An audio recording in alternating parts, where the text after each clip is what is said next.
All right. It's that time. It's time for Beyond Sight and Sound. Let's do this.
Hey boys and girls, we are going to talk about S&W shooters and prospectors.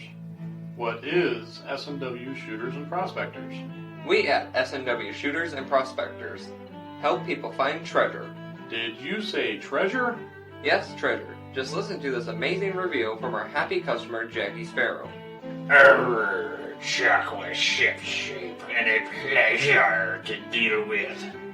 I was able to buy everything that I needed at prices that were shillings less than others. I found my 9 pieces of 8 in no time. Savvy? I know you're asking yourself, why should I shop at S&W Shooter and Prospectors?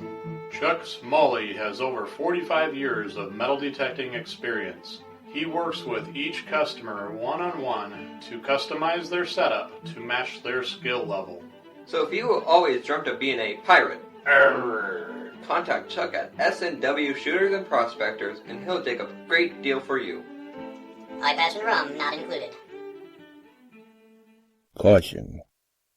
Please do not operate motor vehicles or power equipment while under the influence of this show.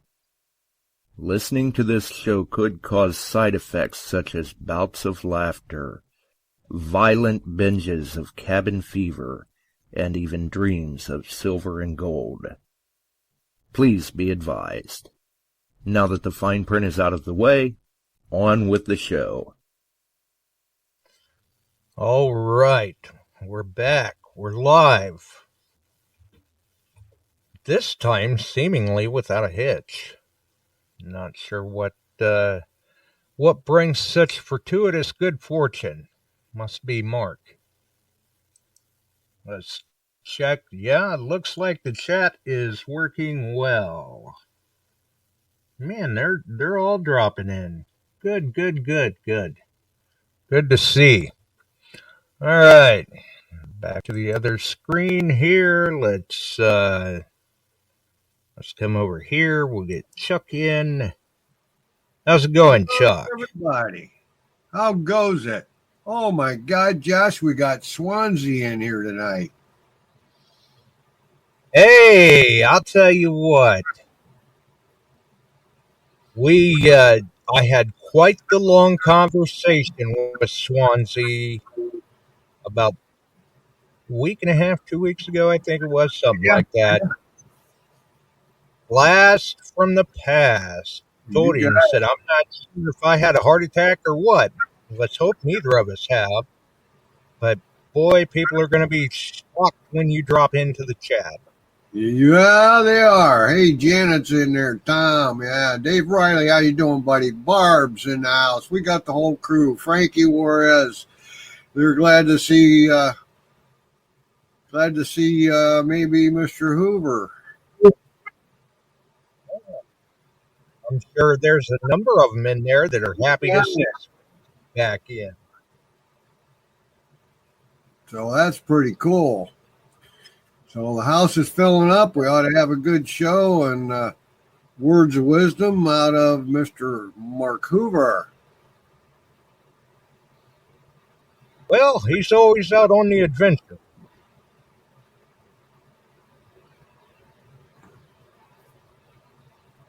So hopefully everybody in the chat's giving Swansea a nice warm welcome back. And we're certainly glad to see him back, too. Yep. So welcome aboard, Swansea. It's been a minute. Yes, it has. A little bit, but he's glad to be back. Yep.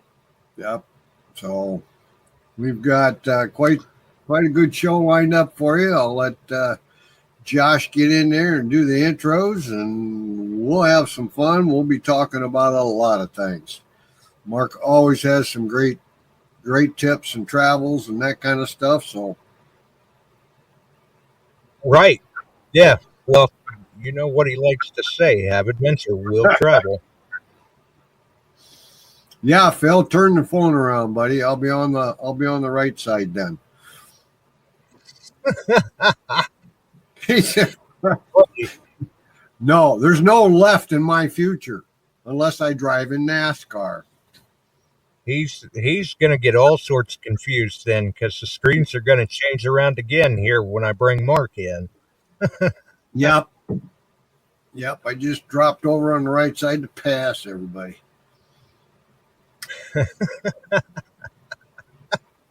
There you go. All right. Well, let's get Mark in here as well. And there he is. How is it going, Mr. Hoover? I'm doing well, Josh and Chuck. Thanks for having me on tonight. I really appreciate it. First of all, I want to say, Chuck, I love that sign behind you. Yeah, there's most everybody did, but there were a few that didn't like it. But basically, okay. Yeah. Well, not everybody's gonna like it, but hey.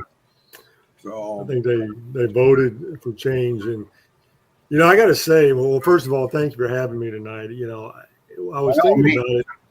Go ahead, Josh. No, I said by all means. We've missed you, Mr. Hoover. Well, I appreciate that. I was just going to say, as I was watching the chat, and I'm not in the chat, so I am reading the chat. I'm just not in there. So if somebody sends me a message, I can respond on here. But as I was watching the chat, Chuck and Josh, it's interesting. It felt like old home week. I feel more comfortable here than just about anywhere else in the metal detecting world. I really do. I feel like these are all my friends. Well, if memory serves me correctly, this was the first show you ran across in terms of metal detecting shows. Right. It is. And what's interesting about that is the first four people that I met. Well, I met Bill Marsh and Brandon and Barb all on this show. And then I met all of them at this in Ohio at this place called Foo Fest, which was probably the most interesting event I've ever gone to. And it's gone uphill ever since then. But I felt like we made some really good friendships. And, I see Barb in here, Bill Marsh is in here. And I was shocked when I saw that Brandon was in here. I feel like Brandon is my long lost nephew. I really do. Brandon, it's great to see you in. I'm glad you were here tonight. See, Swansea, it's like you never even left. Nope. And we got a new one to me, 5 Mile Relic Hunter. Welcome. So, that's awesome. And I see all the names like Frank and Bill Hayes and Frank Juarez, and the Bortners, Shannon, Phil. I mean, everybody's been so kind to me. And when I come up to Ohio or Illinois, it's always a great time being with everybody up there. Well, the question already came up. Shannon wants to know if you're coming to swing in the summer. Well, you and I talked about that, Chuck, and I'm committed now to go to Detecting the Heartland. So anybody on here that's going to be there, I've made the flight reservations today for Gail and I to be there, and we're going to look at swinging in the summer in June and see if we can make that as well. So I'm hoping you can. Well, I A appreciate lot of people that want to see you and Gary. Yeah, we'd love to be there. And I talked to Gary about that. So we're going to put that on our calendar. Yeah, we'd love to have you up there and hang out with us on the Mississippi River. And you're right below a lock and dam, and you're right next to the westernmost battle of the War of 1812. So yeah, and I got to tell you, Mark, you got to bring your camera. It sounds like the view is spectacular. pretty place. So I will. And somebody asked if I was going to the Show Me hunt, 5 Mile Relic Hunter. And I'm sure that I've met them, but I don't know who that is for sure. But the answer to that question is yes. Gail and I are going to the Show Me hunt in Missouri and Adventures in History. We're actually a sponsor of that event. We went there last year. Phenomenal, great time. It's one of the best first annual hunts that I've ever been to. And they do a great job. So Mitch Barks and his wife and the whole team, they do a great job. So we're planning on being there this year. Outstanding.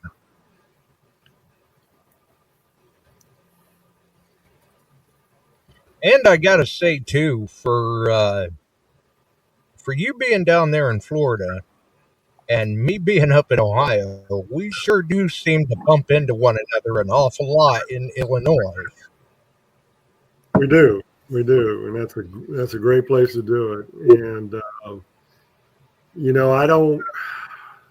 I don't see my club as much as you would think that I would, being here in Florida, because I'm always traveling or I'm always doing something else. But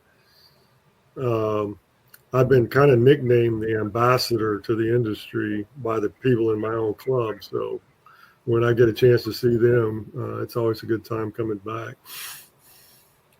Oh, yeah, I bet. Definitely. And, well, speaking of your club, you guys have the Sunshine Relic Hunt coming up, too, don't you? We do. There's 2 hunts coming up here in Florida. Real quick. We have the Treasure Coast Archaeological Society hunt coming up on March 8th. So that'll be the first one. So that's only in 2 weekends. And what's interesting about that is, for me, is last year Gary and I were sponsors. And this year I'm not going to be a sponsor because I met a young man who's a friend of my son who's never metal detected. And I started teaching him how to metal detect. And he's never been to an event. He doesn't own a metal detector, doesn't own anything. And I've committed to pick him up Saturday morning and take him to that event and just kind of shepherd him through that event. I'm going to let him use my detectors, all my equipment. Going to get him an entry ticket into the event. So I'm going to take a newbie basically through the TCAS event for the day. And that's where Terry Shannon will be there. Very cool. Yeah, so I'm excited about taking a newbie through. Cool. That's fun. And then our hunt is on April 8th, a month later. I think that's the date of it. And we've got an entirely brand new board of people, new president, new vice president, all new board who are putting it on. And what's interesting about that is our new president, well, we have one of the guys in our club was out metal detecting, and he ran into somebody. and they started talking about metal detecting. And the guy that he ran into, his name's Randy. Well, and Randy said, "Well, you don't know this, but I was your club president 30 years ago in 1995." I said, "Really?" He said, "Well, why don't you come back?" Well, Randy came back about 6 months ago, and now he's now was voted the new president. The new old president is now the new president of our club. So Randy is back and running the club. Cool. And he never saw it coming. Yeah, it's funny. I mean, it's kind of like Swansea Searcher. All of us. You may leave for a certain period of time, but if it's in your DNA, you're going to come back. Absolutely. Yep. And I'll mention that, Barb. Mark is one of our best supporters for the kids on the Great Metal Detecting Giveaway for Kid 515 there at Christmas time. Well, I love the fact that Barb puts that on, and everybody that supports it. What Gail and I do is we're like elves. We find coins, and one year we put holes in all the Indian head pennies and made them so that you could wear them. And so, Barb, I appreciate that. I love the fact that we can just send all the stuff to you and let you give it out to all the kids, because I know they have a good time doing that. Yep. That's a lot of fun. So. Yep. And speaking of events, obviously Chicago Dig Fest has dropped their flyer for September, so people can find that over on the Illinois Metal Detecting Association Facebook group, the Beyond Sight and Sound page, the Chicago Dig Fest page, or they can stay tuned here for more details with that. And as far as Florida goes, in July, we've got the Treasure Hunters Cookout coming again. Now, that's going to be in April, unless it's a different Treasure Hunters Cookout. Wait a minute. Yeah, I think you're right. Treasure Hunters Cookout is always the last weekend in April in Sebastian. So anybody that wants to go look on Facebook for that and wants to come down, that's a great time to come down to Florida, except that the beaches are all messed up right now. But anybody that comes down, you meet some amazing people going to that event. Yeah. Recently, Randy and I had been doing quite a bit of catching up, and we had a number of dates that we were talking about, and I got them twisted around. Yeah, I'm not sure. I think it's like April. I want to say like April 28th is the Treasure Hunters Cookout. But it's funny. I went through my calendar and did it all, and I saw the Greg Papalo's in, and he reminded me. Of course, we've sponsored. We've been a part of the Florida Hunt events, and just a great time there with all the people there supporting Camp Freedom and all of our military. Of course, this year, and I'm sure you guys have probably talked about it, but this year it's going to be in Meridian, Mississippi at a new camp that they purchased. Yes, sir. And we are going to get, I don't know if you guys know who Murray Crow is. Murray Crow is on the show Duck Family Treasures with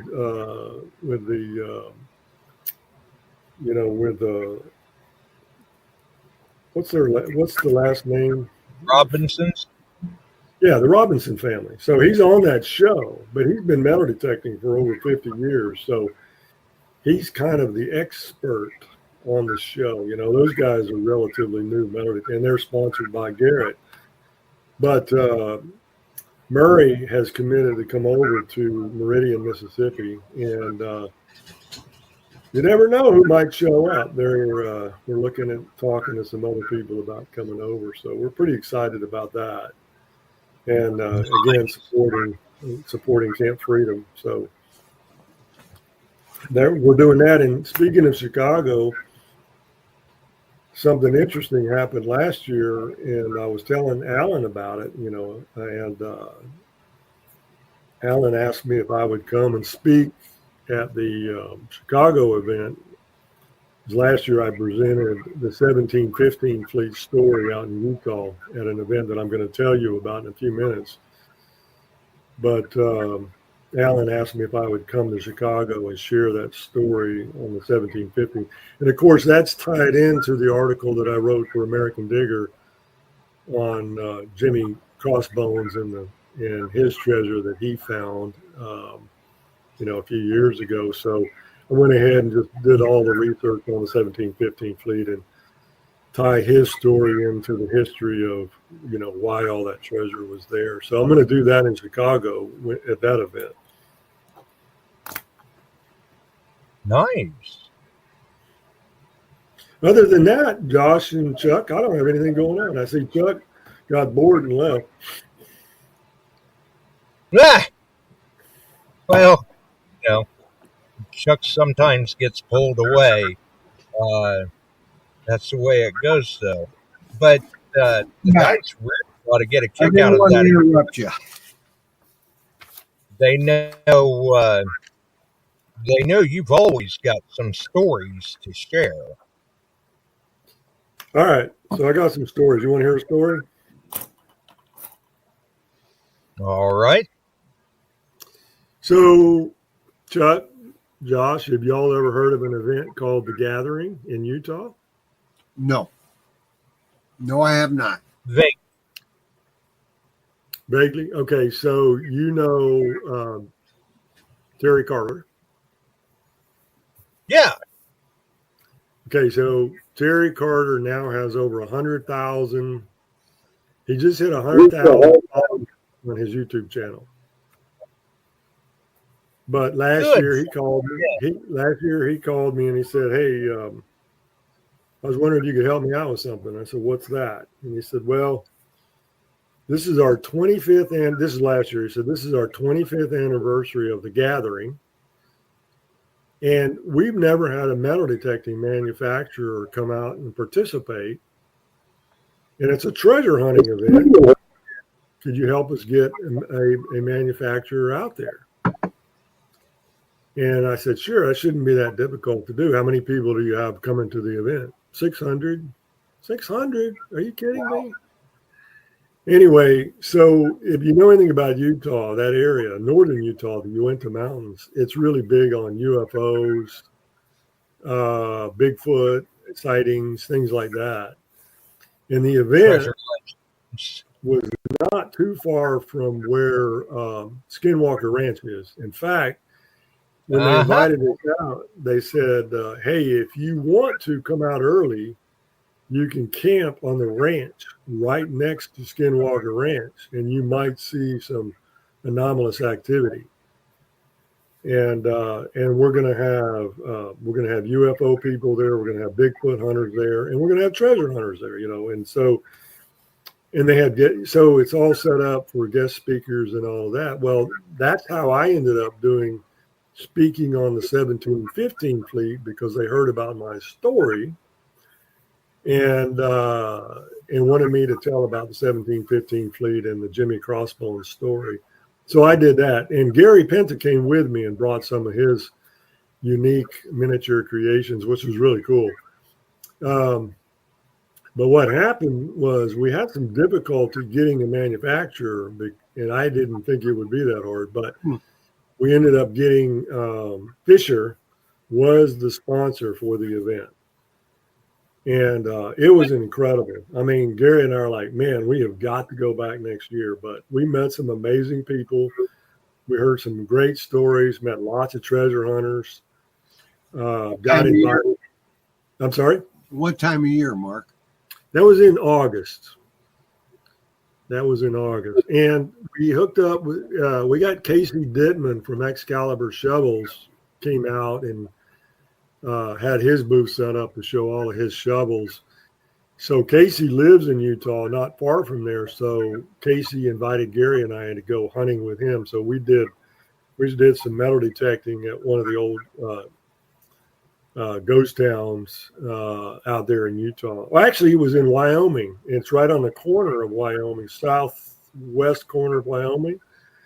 So we did some metal detecting there with Casey, and that was a lot of fun. We enjoyed that. And yeah, some of the stories you hear are just crazy. They had Dan Dillman there from Montezuma's, looking for Montezuma's treasure. He's on a reality TV show, and heard some interesting stories about Bigfoot and UFOs and things like that. And we didn't make it out early enough to go camping on that ranch, but this year we're planning on going out a couple of days early so that we can participate a little bit more. Go ahead. It could be well worth your time, especially, as I'm sure you know, the given past of the area there, and especially the past of Skinwalker Ranch, as well as the amount of UAP activity. Interesting area, that's all I can say. Well, I'm an avid watch. I mean, I watch all the Skinwalker Ranch, all the Blind Fog Ranch shows. So I'm keenly interested in that. I have my own theories on all of that, but Right. It was very interesting to talk to a lot of the different folks there. And there was a story. Well, let me back up a second. Let me tell you about the manufacturers. I think I'm not going to name names other than to say that I was delighted that First Texas stepped up to the plate, and Fisher did the sponsorship. But we had one manufacturer said, well, we're not going to go because they might talk about UFOs and Bigfoot. And I said, you got to be kidding me. Over 500 or 600 people. You don't think they metal detect also? Right. And I would not let that be a reason to scare off a sponsor. I mean, given the region and the past of the region, it comes with the territory. You're just going to have to deal with it and stay a little open-minded. Well, I don't understand why they wouldn't go to that. And I've never watched the TV shows. Generally, I don't have time. Bigfoot, I don't know. UFOs, if you think we're the only ones out in all that we've got out here, and all I'll tell you is two words, and this came from my dad, Foo Fighters. He was... That was exactly what you're talking about. World War II, B-17s, and he said, we never talked about them. You got a Section 8, or you got put elsewhere. We just shut up, pilots did, but we saw them all the time. In amongst their flights. And that was in the Aleutians. And that was a common occurrence. Yep. The sky is a awfully big place. I totally Chuck, believe in it. We aren't the only ones, whether it's wormholes, interdimensional, whatever, something's going on. Well, when you look at Skinwalker Ranch, it's, and of course they have some really credentialed people working on that show. yes, NASA, very accredited people. NASA scientists and all. Whatever you want to call it, I'm not gonna use UFO. I mean, that's the term that people talk about. But from my observation, just observationally, whatever's going on, there's clearly anomalous interdimensional activity that's being observed. Now, whatever that is, we don't know. They've gotten about as close as anybody's ever gotten, but it's clearly interdimensional and it's anomalous activity. And anyway, but it was very interesting for us. We had a great time. Fisher stepped up to the plate. They did really well. Cool. Russ Balberoni represents them, and we were thrilled. So I'm hoping that more people will go out. You know, when we get the details on the event this coming year, we'll share that with you so you can share it on the show. We'd love to see more people come from the east out to the west, because what you really see is it's really completely different when you're looking for metal detecting out there. It's a lot more gold hunting, gold. And Chuck, you know all this, and so do you, Josh. It's more like, you know, you're looking for gold, or you're Gold, looking Indian artifacts literally laying on the surface of the ground.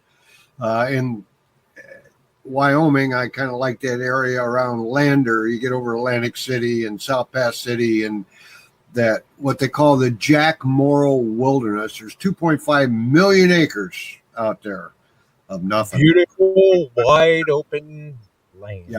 And the people that introduced us to going around out there, they take us out to there's areas, and this is what they called it. They've never haired over. They were buffalo wallows. They always held water, and the buffaloes rolled in it. Nothing grows there today. They're just these huge depressions that are in springtime. They hold water, but they also rolled in the dust and took us to areas up on high ridges when they were hunting buffalo, and you'd pick up church and teepee rings were still evident. The rocks hadn't been moved. They hadn't been bothered, and that type of thing. I love those areas. We know, and that's the thing about Terry Carter. I mean, he's an incredible documenter. Documenting all of the various stories, and stories that people are still alive that he can't share those stories yet until they pass, because, you know, they found gold, they found gold bars or whatever. I'll tell you an interesting story that I heard. Now, I heard a lot of stories, but this one kind of blew me away. So I obviously can't name names, but there was a guy out there on BLM land. And of course, a lot of you know that's an area of high activity for the Church of Latter-day Saints, Mormons. Of course, you know, they carried gold and they traveled that area a lot and they settled that area. Well, one of the things that I did not know was they actually minted their own gold coins at one point in time. And there was a gentleman that was hunting on some land out there and actually came across a jar full of dirt, dug it out, started going through the jar, and there were Mormon coins, gold coins in this dirt. Now, what I've been told is they're extremely rare, which makes them even more valuable. Yes, they are. Very. And so he took the jar, put it right back where it was at, buried it exactly the way it was, marked the site, knew exactly where it was, came back home, called an attorney and said, "Hey, this is what I found. What do I need to do to stake a claim to it or to get it, or whatever the case may be?" And the attorney got, some information. So I said, "Well, let me check it out for you and I'll let you know." Didn't hear back. So he said, "Well, I'll just go back out there." Well, he went back out to that same site and it was crawling with federal agents and church personnel. And he started walking up and they said, "Well, where are you going?" And he said, "Well, I'm just walking through this area." And they said, "No, you're not. You need to turn around and go back." So he came back. They were all gone. And so was the jar of gold coins. Yeah. Who would have thunk it? Anyway, that's just one interesting story. But there's been, Terry, can tell you that there's been lots of treasure found out there. Of course, Terry's been on Oak Island and, told about some of the mines out there and stuff like that. If you go into Wyoming and you go to South Pass City, it's next to a little bird called Atlantic City. They're 5 miles apart on a particular road. And it's a ghost town. And you pay a couple bucks and you can walk it. It's all been rebuilt. Men that did all the work and set it up and got it back to shape for the state of Wyoming. Tom Lindemeyer. He's written 3 books. He's a good friend of mine. We've prospected together a lot. But they ID'd the one building as being the butcher shop. And it had a cold room built, double layers on that. And they had archaeologists come in, and they were doing different things in different buildings. And Tom witnessed the archaeologists digging in the cold room, just taking a layer after layer. You know how they do it. And they hit cast iron, and they kept working. And there was a cast iron, I won't call it a skillet, more like a Dutch oven with the lid on it. They kept working around. They could hardly lift it. It was full of gold nugget. Oh, my gosh. Immediately, it was gone. State rep took it, gone. Tom says, I'm looking at probably 25 to 30 pounds of gold. State grabbed it and left. And that's documented out there because right in town, there's a mine that ran clear up into the 80s called the Clarissa. And it was actually robbed by Butch Cassidy and the Sundance Kid. I've heard that story. Yeah. And I followed Butch and Sundance's trail. The money, or there's 16 2-pound ingots missing that Butch had. He got pinned in on the road between Atlantic City and South Pass City. But he got away, but he hastily buried them. There are photographs of him coming back after he was dead, hanging in several prominent places in Atlantic City, him standing with Teddy Roosevelt, him standing with some well-noted people. It was him. They've even ID'd him, but they don't want to change the history of it. He survived. He came back there several times looking for that gold. Yeah, I've heard that several times. That gold could be found. Interesting, too, that he's pictured with Roosevelt, who was also a treasure hunter. Yep. I haven't seen that picture. I'd love to see that picture. I have to go look that up. You know what? It's hanging in the Mercantile in Atlantic City. It's also hanging in, there's 2 places that's been blown up, and I've never seen it online or in a book.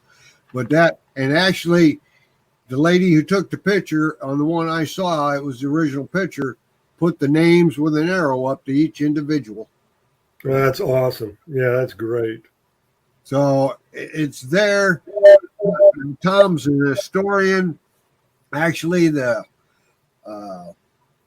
Antiques Roadshow and the History Channel would go to him for information. He's written 3 books, and these you can look up. One with another guy called I See By Your Outfit. Another one, Dry Bone, A History of Fort Fetterman. And the last one's on the Conestoga wagon. I can't remember the name. I've got a couple of his books. And heck of a prospector. He and I had claims out in the Jackson Road for about 6 years. A lot of fun. But that area is worth a visit. You want to go? It really is. If you can go to something like the Gathering and then spend a couple extra days going all around there, you definitely worth the time to do that. And, you know, you might meet somebody that might be willing to, you know, take you out. Or I had people coming up to me saying, hey, you know, and I got calls after the event. I mean, there's a guy that claims he found several ships, large vessels in the Salt Flats. And that's very possible. You know, they would have to be ancient ships. So he claimed he found them. But anyway, well, that was that. I was going to tell you about something else. This is just a slightly off subject, but I want to tell you about it because it's interesting to me. I never knew about this, and I want to share the information. I found you guys know, I do adventures with my grandkids, and I encourage everybody to do that with their kids and their grandkids because we're not going to be around forever. And I want them to have memories. I want them to feel excited about going on adventures, and I want them to not fear doing that. So I do stuff with them. Well, one of the things that I've gotten my 2 grandsons involved in is a program called Trail Life USA. It's a Boy Scout alternative. and I won't go into all the details on it, but we're involved in that. We were told about this thing called Project Appleseed. And I don't know if anybody on here has ever heard of that, but it's phenomenal. I mean, it is absolutely phenomenal. And what it is they have all different kind of programs, but my grandson and I went to this Project Appleseed weekend event. And the weekend consisted of 2 days of learning how to shoot a rifle and all of the history. It was a history lesson on the Revolutionary War. All of the details of the Revolutionary War. And of course, we all hear about it. We hear about, how it started and all the things that I didn't know any of the details. I didn't know that the Revolutionary War started on April 19th, 1775. And all the things that led up to that date and the things that happened, the people that were killed, the men and women, our patriots who were involved in that. I didn't know any of their names. And if you think about it, next year is the 250th anniversary of, the founding of our country, the signing of the Declaration of Independence. But on April 19th of this year is the 250th anniversary of the Revolutionary War, the beginning of the Revolutionary War. So the Project Appleseed has a group of volunteers, men and women, that come in and they spend half of the time sharing the stories of the Revolutionary War and the history therein.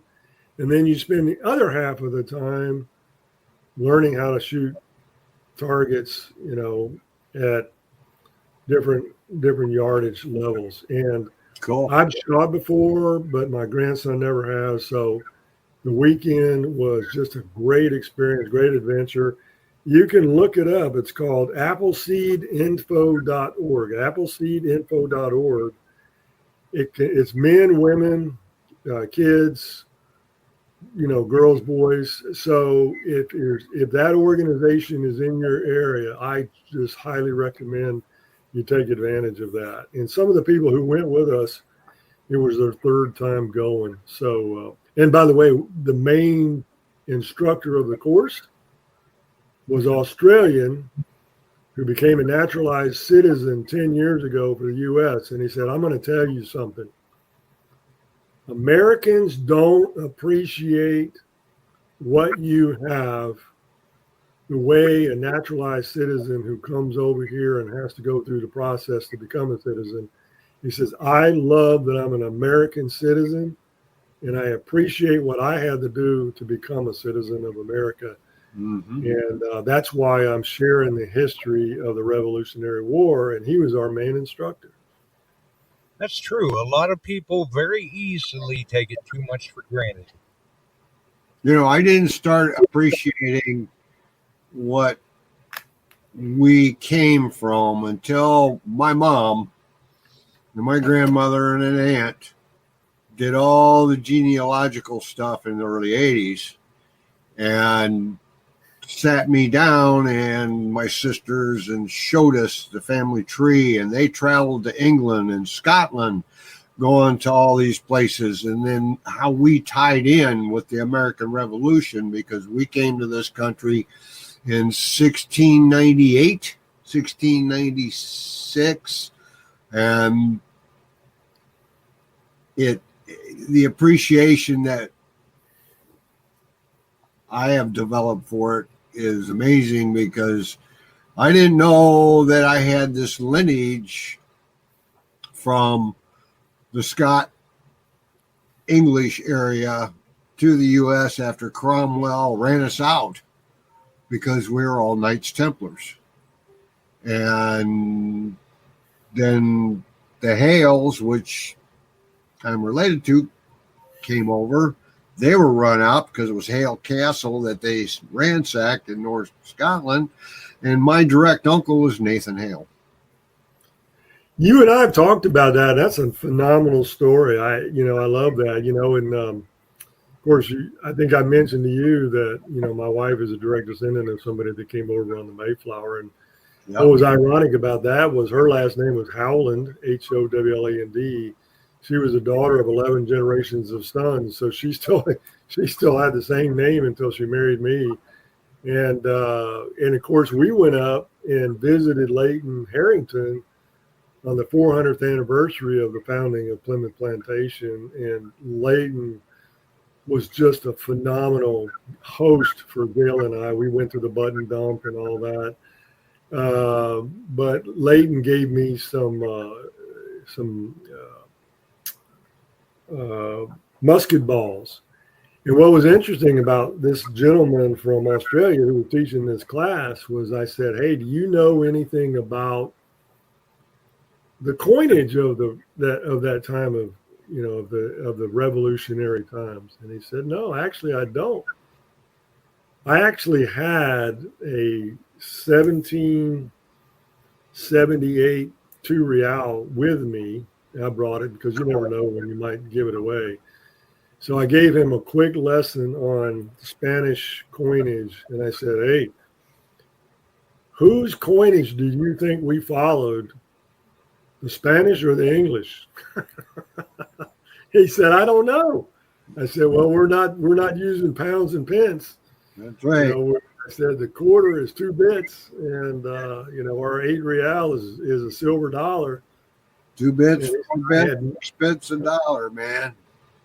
He said I had no idea, so I gave him a history lesson on real quick. I gave him the 2 real, and I gave him a musket ball he could use for show and tell when he's doing the training for the Revolutionary War. So cool. That was my contribution for that event. But if anybody has the opportunity to take a younger person to go to that, that's something that I would highly encourage. So you got to learn a few things too. Yeah, we did, and I learned. By the way, Chuck, I know a lot of people on here are really good marksmen and all that. Not until the last few years have I had a gun and actually a handgun in my house. But one of the things I learned is not to use bifocals when you're using a rifle with a scope, because I was seeing two crosshairs in the scope. And so I just went back to just using regular safety glasses without any kind of. I got to stop you just a second. The neighborhood just took a dump. KG's in the house, so be careful what you say. Oh, my goodness. Uh-oh. He's already saying, don't mess it up. Welcome aboard, KG. Hey, George. And I saw, by the way, Tim Ildigger is in the house, and I saw Matt Howell join. So it's great to see them. And Matt's got a great event coming up. His is all sold out. But anyway, yeah, it's great to see them in there too. Yeah. So let me talk, with KG jumping in here, let me throw something out here, because you and I were talking about this, Chuck. I want to talk about can we talk about the vortex? Yes. Let's chat about that. Fill us in, because I've got a couple. I haven't had time. I'm seeing all this stuff online, all the problematic stuff that's popped up, but then I'm seeing online the guys using it are doing very well. So fill us in. All right. Yeah, I know George with his. Yeah, so we were working with Steve Moore. When I say we, Gary Penta and I, Steve was gracious enough to give us a couple of vortexes because they really wanted us to try to use them on the beach and give them some feedback. Right. So Gary and I got the original vortexes, and I'm going to tell you the good, the bad, and the ugly. I'll tell you everything that I know. But when we got them, we went over to the beach, and there was some extraneous noise that shouldn't have been there, especially when you swing. And I'm left-handed, so when I swung to the left, swung, swing. When I went to the left, you hear this, woo, And I had to really lower the sensitivity to get rid of that. But anyway, I had a good conversation with Steve, and some other folks gave me some feedback. So they came out with some updates, and the latest update that I got was version 2.5. And Gail and I were on the beach all last week, and I was using the Vortex a lot. That thing is quiet as a church mouse on the beach now. I mean, when you're in the salt water, when you're on the wet sand, it is beautiful. They really got it fixed. Now, I've heard people say that with the V25 version 2.5 update, a couple of the machines, maybe more than a couple, have it, if for whatever reason it caused it to just flake out or whatever the case may be. So they've taken care of that. Oh, so George says it's 2.7 now, so I need to update it. But anyway, the 2.5 works really well. And like I was telling you all, the beach is just absolutely terrible because of all the sand they brought in. But still, the Vortex did really well. Now, here's my assessment, because I started with a Garrett AT Pro, then I had a Garrett AT Max, and then I had a Garrett Apex. And the Garrett Apex was the first one with multi-frequency. So my feeling on this is, if you have a Garrett AT Pro, a Garrett AT Max, or a Garrett AT Gold, the Vortex is the machine you're going to want to upgrade to. Especially, like we're using the VX9. You can go to the other ones, but if you're going to spend the money, I would just go to the VX9 right out of the gate. And it's not that much money, really. And you get the full multi-frequency. It's a lot lighter. It's got the backlit screen. It's got the collapsible shaft. So I would say at this point, because I had an Apex and I wasn't real thrilled with it, but I almost preferred my Garrett AT Max more than the Apex. But I can tell you this: anybody that's got one of the AT models, you won't be disappointed upgrading to the Vortex. Let me just say that. Okay. Well, and it's lighter. I mean, it's a lot lighter too. Like I said, I've got a couple in stock. I haven't got a chance to break one out and use it. And I'm almost thinking, you were talking, there have been some problems with the download upgrades. So is that kind of specific to one computer, or is it just a random thing that's happening? What do you know about that? I think it's a random thing that happened. Because when I upgraded it, it had no problems at all. When Gary upgraded it, he had a problem. So they're aware of it, and I'm assuming that 2.7 that George was just mentioning probably fixed that. So there's no more issues with that. I haven't heard of any more issues, but So I don't know, Chuck. I just know the 2.5 fixed the beach issues that we had, and I'm assuming the 2.7 fixed that issue of upgrading. But it'll work with any computer. You just go on there, and they'll tell you how to do it. But you can go on any computer and plug it in and upgrade it. Troy Johnson's asking, is it all three wrapped in one? Well, when you say all three, are you when you mean like AT Pro, AT Max, AT Gold? Is Or that what Max, I don't know. That's the question he put up there. And I just thought I'd throw it at you. If it's all the three most recent ones kind of wrapped in, it's upgraded. I know this is an expandable detector. This is how it was touted, that when they come up with something else, you can purchase a complete upgrade of the detector. Well, for the price differential, it's just me personally. I'm just saying, for the price differential, $569 for a VX9.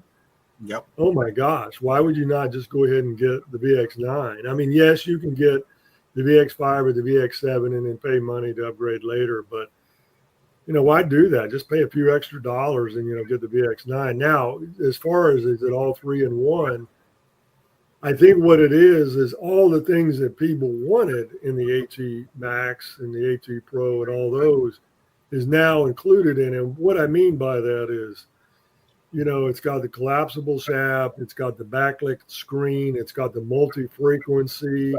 In fact, the VX9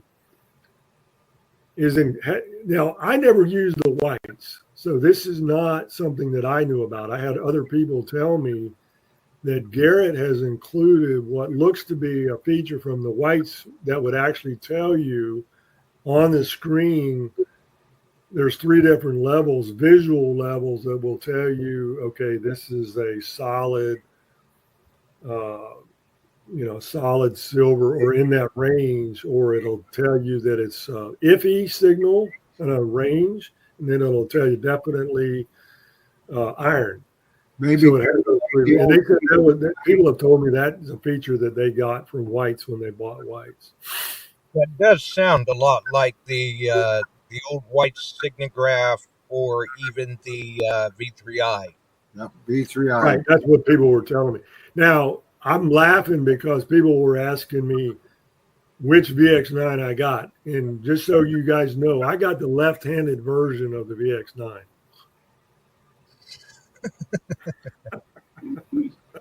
So, and since you're using it and you're up front with everything going on, and I've talked to KG, and KG tells me he's liking his, but Garrett's always up front. We got a little problem. We're getting it fixed.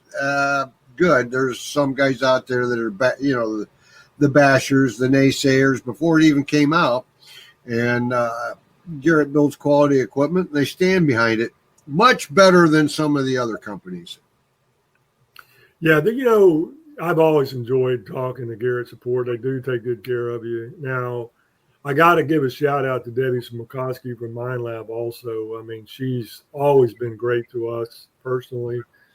I've never had problems with Mind Lab support either. And now I've heard other people, and a few years back they had some problems, but the good thing about all these manufacturers today is they're all pushing each other to get better, right, Chuck? You and I talked about this. They're all pushing each other to get better. And, Mind Lab, the Manicore is a great machine. Mind Lab's coming out with some lower end machines. My granddaughter has a Xterra Elite. An Xterra Elite, and she loves that. Matt Howell helped me get that one. We did a little trading, horse swapping. So she's using that one. But, it's just depends on what your individual preference is. I'm just thinking about all the thousands of people that have an 18 model. We're looking for something to upgrade to from Garrett. And I think the Vortex is a great machine to upgrade to. Yeah. For those folks. And like I've said before, I mean, people have to give the machine time to show itself out in the field. Let the machine give a chance to shine rather than just looking at a picture and, I'm a self-proclaimed expert. It's inferior. Look at the finds that Ringy and KG both have been making with them. I'm sure it's quality. Mm-hmm. Yeah, and thanks for bringing that up, Mark, and letting us talk about it, because there's so many out there that are just naysayers from the beginning, and one even did a show on it. He's got a continual show, and I'm not going to bring it up because it'll just make KG mad. But, well, they don't give him a fair shake. They don't. Yes, but anybody that knows also knows that particular person you're alluding to is biased to begin with. Yes, we know it. We know that. And not biased towards Garrett. Right. So, anyway. Well, I have a little bit of bias to Garrett because, it was my first machine, and I'm friends with KG and Ringy and some other folks. But, I work with a lot of the different manufacturers, and, I'm trying to be honest, and I was really wanting something to upgrade my AT Max to from Garrett. And quite honestly, For me, it was not the Apex. I did have an Apex, but that was not the machine that I felt like was upgrading for me. The Vortex is, and I can tell you, I hunted with Murray, and I've hunted Kadoha, and I hunted with Murray on some land in Louisiana, and we did really, really well there. With all the artifacts and relics that we were finding, and KG has as well, and he's done really well with his, and so. I know that it's a good machine, and I know you won't do this. Maybe, Mark, you had to be along with KG to help him along, Somebody's got. And I did mention this back when they released Apex, was that I thought that what we were seeing was Garrett dipping their toe in the water of the simultaneous multi-frequency industry. The simultaneous multi-frequency game, and what we were going to see moving forward from there is they were going to tweak and expound on that technology, and eventually we would probably see it worked into something along the lines of the AT series or a new series. And it looks like that's exactly what we're starting to see. They've been able to play around with the technology a little bit and go, okay, now we want to take it this direction, and it's time to really start to refine things. Yeah. Now, yeah, and I agree with you 100%, Josh. Now, when I was using the Apex, I had other people that had more experience with the Apex telling me the best way to use it. And in that case, it wasn't running multi-frequency all the time. And I didn't realize that. Maybe sometimes it was better just to do single frequency. Whereas where I see the Vortex is you could probably run multi-frequency all the time. Now, you may not want to. You may want to go into a mode of just a single frequency for like fine gold or something like that. But it's all I'm saying is that they finally got it right with a Vortex. Now they got it right with a Vortex with the new updates, and that's the best part of being able to do computer updates is if they find something that needs to be tweaked, they can put out a new update and fix that. And of course, all the other manufacturers are doing that too. And that's a great thing about the new technology is everything now can be upgraded through software. And that's what makes the Vortex so interesting in the first place is the fact that this is the first time, to the best of my knowledge, and I've been around it for a while, that any manufacturer in the industry has offered a machine that not only is it updatable online, but you can also purchase an upgrade. So you can turn a 5 into a 9. Right. Exactly. But again, I'm going to encourage everybody to buy the 9 right out of the gate. Maybe in the future it could be a 9 moving up to a 12. There you go. Yeah, I was thinking the same thing. Between the 5 and the 9, I mean, if you decide you're going to buy the 5 and decide to pay for the upgrade later, basically that is the cost difference between the 5 and the 9 is the cost of the upgrades. Yeah. And the other thing that several people have mentioned, a couple of things that they mentioned in the chat, Brandon brought this up, and I think it's a really good point. I mean, the coil has a big part of this too, being able to change to a smaller coil or a bigger coil, the coil that you're using. Now, personally, I've gotten to the point where I like using the smaller coil about 90% of the time now, unless I'm actually on the beach and I'm using the big coil. But most of the time I'm using the smaller coil. And the other thing is weight. All of these machines now, I noticed Janet Chapman was talking about the weight. MyLab fixed that. Garrett's fixed that. They've all fixed that pretty much. I can tell you the weight of this is significantly less than, the AT series.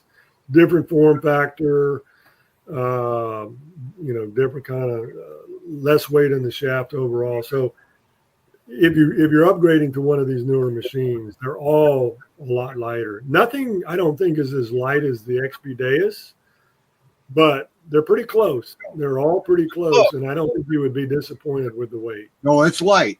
It's very close. And I guess you would be a good one to bring this up with, Mark. I know that obviously you've used the Pro and the Max and the Vortex. I imagine the ergonomics are a little better on the Vortex. It's a little better balanced because my my own experience with the AT series, they were a little nose heavy. They are definitely better. They're more ergonomic. They're better balanced. They're lighter.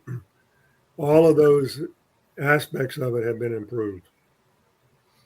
So Well, yeah. Nice. George just noted that your unit's 2.5 pounds.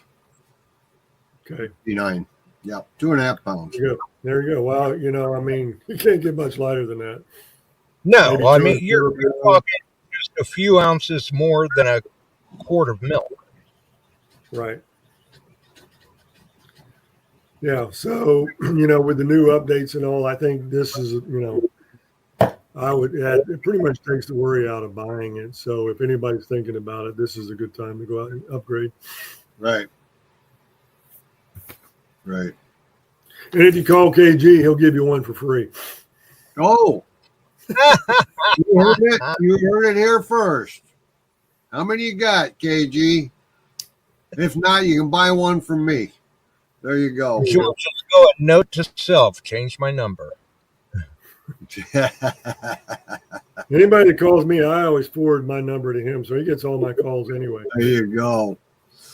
There you go. But yeah, Garrett makes a good product. They stand behind their product. If there's a glitch in the beginning, they'll fix it. I know they will. And enough said, and we'll figure it out. And I hope you do well with it more on the beach. But every year it seems that beach down there is getting sanded in deeper. They just keep dumping loads on. Yeah, not naturally at that. I've got a pertinent question for you, Mark. Where do they get the sand to put on the beach? They're digging it inland and taking it out? Are they sucking it out of the ocean? And they're sucking it out from North Florida. They're sucking it out of the ocean and bringing it in on trucks and then dumping it down on our beaches down on the, well, not just our beaches. I mean, St. Augustine, I heard was, and I haven't been up there recently, but I heard St. Augustine was just as bad as what we're seeing. And for the people that haven't heard us talking about it, so in Florida right now, and I've been, in Florida pretty much my whole life, you could drive along the beach, you could detect on the beach. Yep. After a storm, you could find some really, some old coins, depending on where you're at, or old relics or coins or rings or whatever. So 2 years or 3 years ago, they started a new program in Florida called the Beach Replenishment Program. And what they do is they dredge the sand in from offshore, bring it in on pipes. I'm assuming they're bringing it on pipes. They load it up on truck. They bring it out. And I have a timeshare in Ormond Beach, which is just north of Daytona. Out in front of where our timeshare is, there was 5 feet of sand, soft sand, above where the natural sand line was. And if you have a 4-wheel drive, you would assume that you could just drive on the beach 4-wheel and you'd have no problem. Here's the problem. 4-wheel drives were going out and the sand was so soft, they were literally resting on the frame of the truck for the 4-wheel drive. So even if you had a 4-wheel drive, it was sinking so far down in, your tires weren't even getting any traction at all. So they were all having to be pulled out. So what happened was there were no cars on the beach. The county is losing all that money. People aren't, if you're not staying there, you're probably not going out on the beach.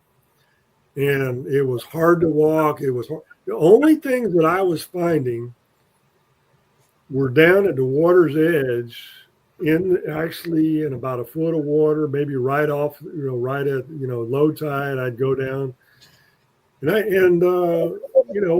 actually found a wheat penny. I didn't find any silver, but you could tell that it had been there a long time. It was about 12 inches down.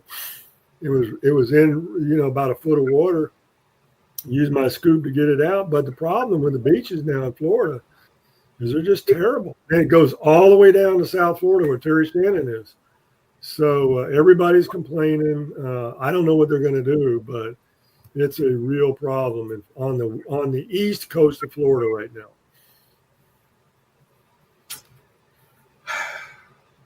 I see Dan Graham just came in as well. I see Dan in there. How you doing, brother? Of course, he's on the southwest coast of Florida, so he's not running into this. But yeah, that's what we're dealing with. Dan just said happy birthday, KG. That was just a day or so ago, wasn't it? Yeah. You're getting old, KG. So no, it just seems like, and I know they've been replenishing. You never know when they're getting it. Are they pulling the sand up? Are they out near where the wrecks are and they're running it through a strainer and loading up on the barge? Probably. And the funny thing about that, Chuck, is if I remember correctly, I was told some years ago when the beach replenishment program started, they are, like Mark said, sucking that up off the bottom of the ocean floor. But Yes, that sir. is going through screened dredges. Yep. Guaranteed they are. Mm-hmm. Yeah, and of course, they would never let them do it down where the 17-15 fleet is. They have to do it up where there's no known wrecks. So, and it's all soft sand. So it's just Yeah, they can't. There's people paying big bucks to have those claims to this Florida. Yeah. Have a good night, KG. He just checked out. So anyway. Well, I guess the last thing I was going to talk about, and then I don't know how long you're going to go, but I'm finally going to, I told Chuck this early, I'm finally going to get to go to England, protect in England. Oh, Mark's going to enjoy himself there. Mm-hmm. So the story is, I was going to go to England last year. It didn't work out. And my wife said, Gail said, you're not going to England without me. Well, I'm not, it's like, how am I going to go to England and metal detect? I mean, she's not going to be happy. But anyway, so we worked it out. I'm going to go metal detecting for 3.5, 4 days. Then we're going to go to London for 4 days and see all the museums. And then we're going to go take a tour of England for a week. So I'm going to get a little bit of metal detecting in.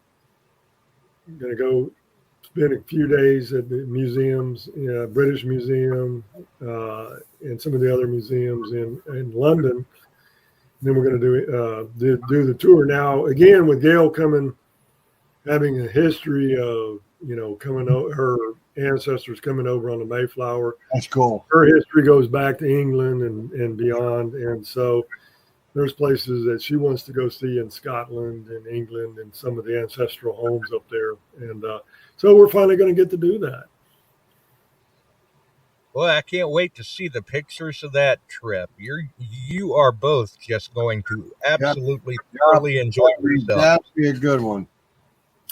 Yeah, and I have to give a shout out to Ken Cunliffe. He's the one that turned me on to this place called the Butley Priory, and it's where American Digger goes to every year. It just so happens we're not going with American Digger; we're just going on our own. Yeah, to the same place, and it's in Sussex, England, and they say they take really good care of you. And I'm fine with just doing 4 days of detecting and then going and seeing the sites. Yeah, they do take very good care. I've heard from a few people that have been over at that one. Swansea wants to know if it's the England pub crawl. Well, it could be, but it won't be for us. I think if you go to Ireland, it's a pub crawl. Yep. Yep. That Irish Scottish thing, I have to get north. I've been to England 3 times. I'd like to get up into Scotland, go all the way to the northern tip, and go to this castle our family is from. So that may happen, but yours sounds like a great adventure. You're going to do, did you say 4 days of detecting and then 2 weeks of travel? Well, it's 4 days of detecting, 4 days in London, and then 1 week of traveling, touring from the London area, going all the way up to Scotland. Seeing all the ruins. What do they call those ruins there? The Stonehenge. Stonehenge. Going up into Scotland, and then coming back around to London, and then flying out of London. One thing you might want to try: go to Bath, England. I think that's on the itinerary.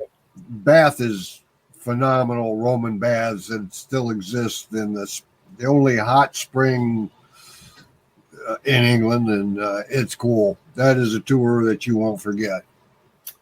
Yeah, I think that's on the itinerary. And we use a lot of people. I don't know if anybody knows this, but for over 25 years, I've used a company called VacationsToGo.com. VacationsToGo.com is the largest cruise wholesaler in the world. Okay. And they started offering land tours. So we went to them to sign up for our land cruise. They work with all the different tour companies, and they do everything for you. You just tell them what you want to do, and they set it all up. So VacationsToGo.com, if you're interested, cruises, land tours, whatever. They're a great company to work with. Good. And Swansea said, there's a Stonehenge in New Hampshire as well. Come see me, Mark. Well, Brandon, now that you're back in the saddle, I definitely need to come back up and see you, or I need to come see you for the first time. It has been ages since Brandon and I have seen each other, but it sure was. It was just an absolutely phenomenal time getting to speak with him and catch up a little bit on the phone a few weeks ago. We were both very pleasantly surprised. Yeah, I look forward to catching up with you, Brandon. So let's talk soon. Yeah. Anyway, good night, Janet. Hey, Greg, I didn't see you in there. Apollo, how you doing, buddy? Greg was in there. And his wife. Cool. So that little wrench by Bill Marsh's name, what does that mean? It means he's an admin? Yes, that's one of our mods. Yeah, moderate. Okay. All right. I'm surprised he hasn't thrown me off yet.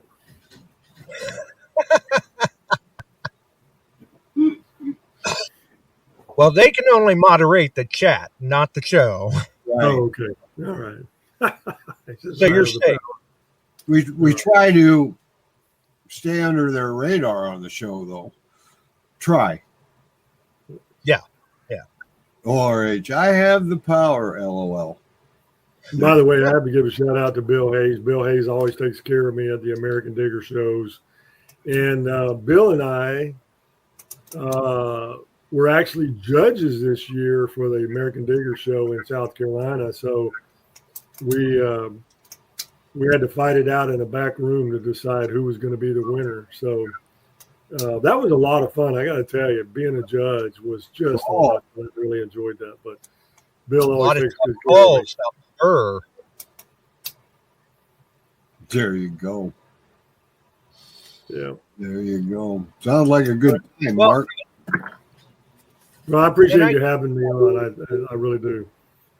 And I do have to say it has been a while since I've talked to Terry as well. I'm very pleased to hear his YouTube. Everything's going so well for him, and we may have to get him back on the show again sometime here soon. because it has been a while. Been a while since I've seen Terry, about 3 years. Now, when you No, when I you mean have Terry Carter. Terry Carter, not Terry Shannon. Well, You we do have to definitely- get Terry Shannon back on too. When you had Terry Shannon on, did you have Fred with him? Fred Deal? No.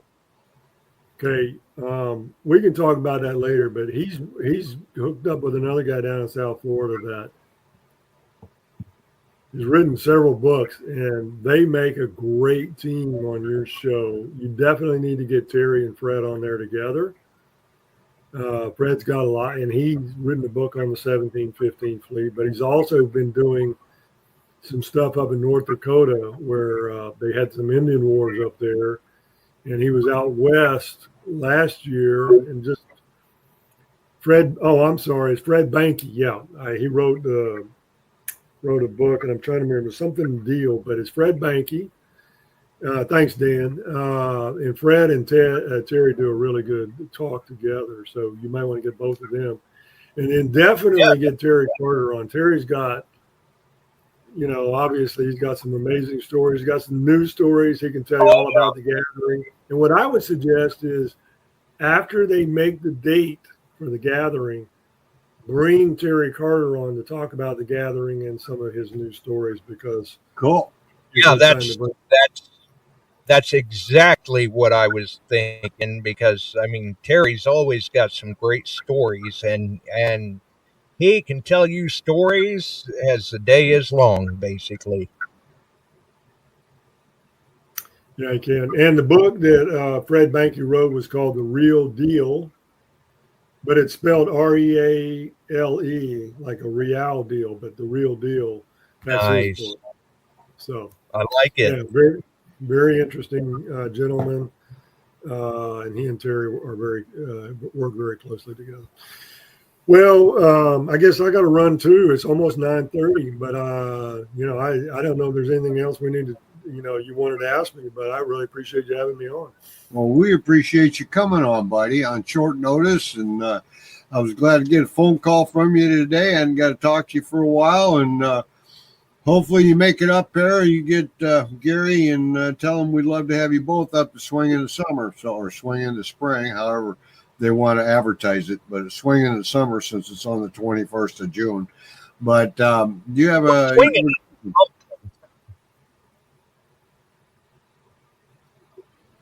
Was that Josh? Yeah. That was, Yeah, we're swinging into something anyway. yeah, we're going to have a good time. And we'll look forward to coming up then.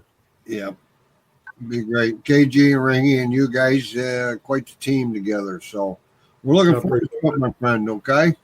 All right. Sounds good. Hey, thanks for having me. And y'all have a great week. And great to see everybody. And again, it feels like a whole home week. Thanks for having me. There you go. And anytime. All right. Take care. All the best to you, Gail, and the family. Thanks, Josh. Thank you. Say hi to Gail for me and your granddaughter. I will. Have a great night. Well, that was a good show. Yeah.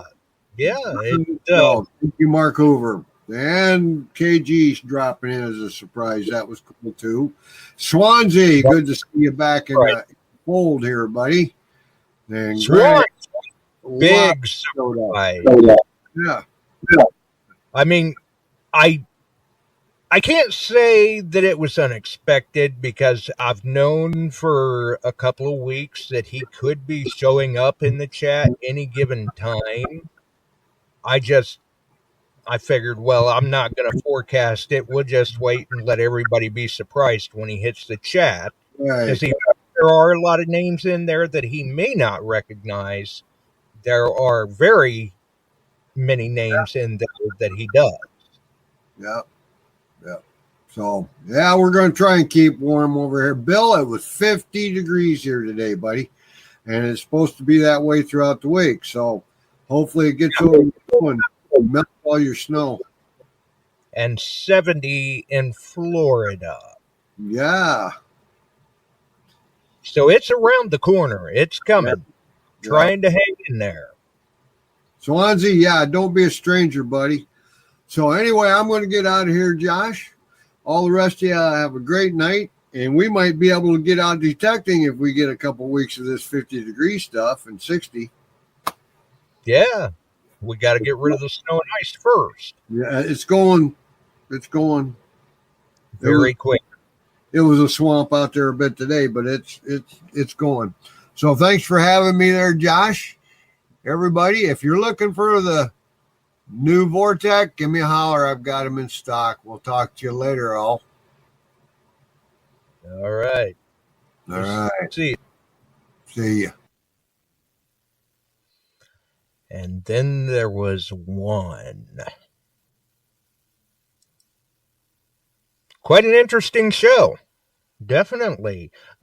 Mark's always got some great stories to share when he has the time to come on and discuss such things. Like I said, have adventure, will travel. Can't put it any better than that, really. He is a very, very busy gentleman. But for those who may have missed the first 20 minutes of the show, 30 minutes, whatever, drop back, check it out. Interesting information. That's all I can say.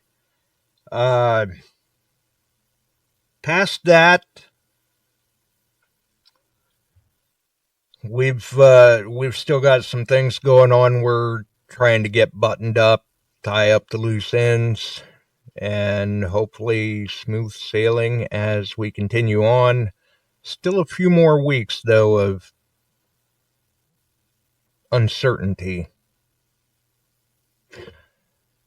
We'll see how it all goes, though, and I do so very much hope everyone in the chat did give Swansea a very warm welcome back. It was definitely good to see you in there tonight, my friend. Until the next one, if you enjoyed the show, make sure and throw us a like. It does help the algorithm, as much as I hate to say it.